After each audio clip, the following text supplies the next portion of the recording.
ওগো আমার রব, বিনা হিসাবে জান্নাতের তালিকাটা দয়া করে বড় করে দেন। নবীজির একটা শব্দের কারণে কি করবেন আল্লাহ দেখেন।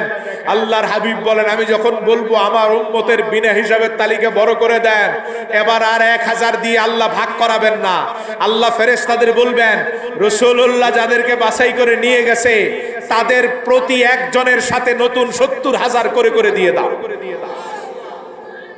রাসূল বলেন, এমন করে করে আমার 3 ভাগের 1 ভাগ উম্মত হিসাবের আগেই জান্নাতি।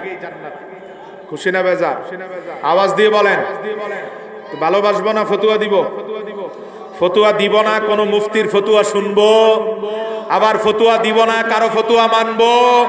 সব ফতুয়া পায়ের নিচে, রাসূলের ভালোবাসা মাথার উপরে, ঠিক কিনা বলেন? কারো ফতুয়া শোনার দরকার? 2 টাকার মৌলবীর ফতুয়া দিয়ে আমার নবীকে চিনার দরকার নাই। যেই রাসূল এত দাম দিবেন আমাদের, এত ভালোবাসবেন আমাদের, কি কবরে, কি হাসরে, কি ফুলসেরাতে, কি মিজানে, সেই রাসূলুল্লাহর ব্যাপারে কোন মুফতির ফতুয়া শুনবো? আল্লাহ কবুল করুক, আমিন। আসেন, 3 ভাগের 1 ভাগ চলে গেছে, আর বাকি কয় ভাগ? হ্যাঁ, 2 ভাগ। এদের খবর নবী নিবেন না ভুলে যাবেন? বাকি 2 ভাগের খবর নিবেন নাকি যারা নাজাত পেয়েছে তাদের নিয়ে চলে যাবেন জান্নাতে? বাকিদেরকে কিভাবে নাজাত দিবেন দেখেন।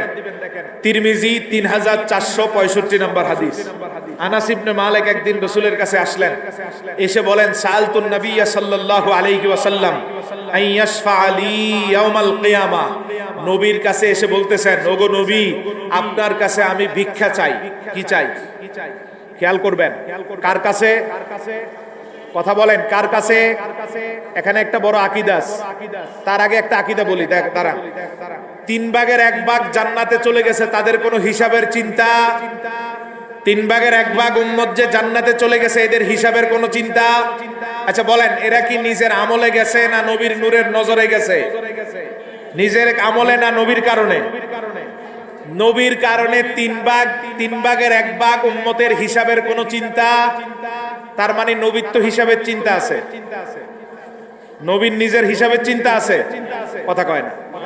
যেই নবীর কারণে 3 ভাগের 1 ভাগের হিসাবের চিন্তা নাই, সেই ময়দানে কি আমার নবীর নিজের হিসাবের চিন্তা আছে?